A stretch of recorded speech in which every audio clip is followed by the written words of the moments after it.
Hello viewers, నేను doctor Suma, consultant 49 fertility centre Vijayawada. So చాలామంది ఈ మధ్య కాలంలో ఎగ్ ఫ్రీజింగ్ అంటే ఏంటి మేడం, ఇది ఎవరికి చేయాలి, మేము చేయించుకోవచ్చా అని అడుగుతూ ఉంటారు. సో ఎగ్ ఫ్రీజింగ్ అంటే ఏంటి, దీనివల్ల ఉన్న ఉపయోగాలు ఏంటి, ఇది ఎవరికి సజెస్ట్ చేస్తాం అనే దాని గురించి తెలుసుకుందాం. సో ఎగ్ ఫ్రీజ్ చేయడం అంటే ఏంటి, అంటే ఎగ్స్ తీసి ఫ్రీజర్లో పెడతారా, ఏం చేస్తారు? సో నార్మల్గా మనకి వయసు అయ్యే కొద్దీ ఎగ్ నంబర్ తగ్గడం అనేది సహజము. అండ్ ఇది ఎగ్ నంబర్ పూర్తిగా తగ్గిపోయినప్పుడు ముట్టాగిపోయి మెనోపాజ్ అనేది వస్తుంది. సో ఎగ్ నంబర్ అనేది వయసు అయ్యే కొద్దీ తగ్గుతూ ఉంటుంది. కాబట్టి ఎవరైతే పెళ్ళి అనేది డిలే చేసుకోవాలి లేదా ప్రెగ్నెన్సీ అనేది డిలే చేసుకోవాలి అని అనుకుంటున్నారో, చిన్న వయసులోనే వాళ్ళ ఎగ్స్ వాళ్ళు ఫ్రీజ్ చేసుకొని ఫ్యూచర్లో దాన్ని యూజ్ చేసి ప్రెగ్నెన్సీ ప్లాన్ చేసుకోవడానికి అవకాశం ఉండేలాగా చేస్తే దాన్ని ఎగ్ ఫ్రీజింగ్ అని అంటాం.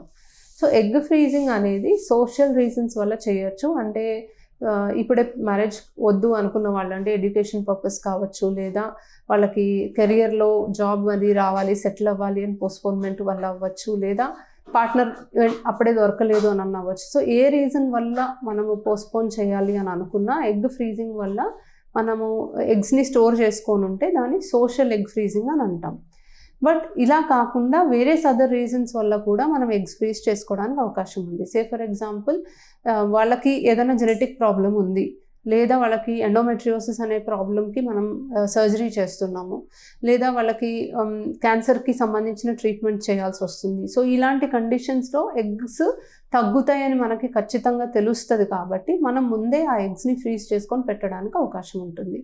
సో ఈ ప్రాసెస్ ఎలా చేస్తాం, మామూలుగా పీరియడ్ వచ్చిన దగ్గర నుంచి అండాశయంలో ఉన్న ఫాలికల్స్ అన్నీ పెరగడానికి ఇంజెక్షన్స్ ఇచ్చి ఒక సర్టన్ సైజ్కి వచ్చిన తర్వాత వాళ్ళకి మత్తిచ్చి ఎగ్స్ తీసి ఆ ఎగ్స్ని మనము లిక్విడ్ నైట్రోజన్లో స్టోర్ చేస్తాం. సో లిక్విడ్ నైట్రోజన్లో స్టోర్ చేయడం వల్ల ఆ ఏజ్లో ఆ ఎగ్స్ ఫ్రీజ్ అయిపోతాయి. కాబట్టి ఫ్యూచర్లో మనకు ఎప్పుడైతే ఆ ఎగ్స్ వాడాలని అనుకుంటున్నామో దాన్ని వార్మ్ చేసి రూమ్ టెంపరేచర్కి తెచ్చుకొని ఆ ఎగ్స్ ద్వారా ప్రెగ్నెన్సీ అనేది అందించడానికి అవకాశం ఉంది. సో 25-30 ఇయర్స్ లోపలే మనం ఎగ్స్ ఫ్రీజ్ చేసుకుంటే 40 ఇయర్స్ అప్పుడు కూడా ప్రెగ్నెన్సీకి ఆ ఎగ్స్ వాడినప్పుడు సక్సెస్ రేట్ అనేది బెటర్గా ఉంటుంది. అదే వాళ్ళు డైరెక్ట్గా 40 ఇయర్స్లో మాకు ప్రెగ్నెన్సీ కావాలి అని వస్తే, ఒకటి ఎగ్ నంబర్ బాగా తగ్గిపోతుంది, రెండోది ఎగ్ క్వాలిటీ కూడా తగ్గుతుంది, మూడోది ఆ ఎగ్స్ వాడినప్పుడు అవయవ లోపాలతో పిల్లలు పుట్టే అవకాశం కూడా పెరుగుతుంది.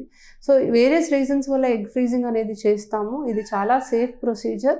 సో ఎవరైతే ప్రెగ్నెన్సీ అనేది పోస్ట్పోన్ చేయాలి, ఇప్పుడే పిల్లలు వద్దు అని అనుకుంటున్నారు, బట్ లేటర్ డేట్లో అప్పుడు మళ్ళీ ప్రెగ్నెన్సీ రాదు అని భయపడుతున్నారో, ఖచ్చితంగా సంప్రదించవచ్చు.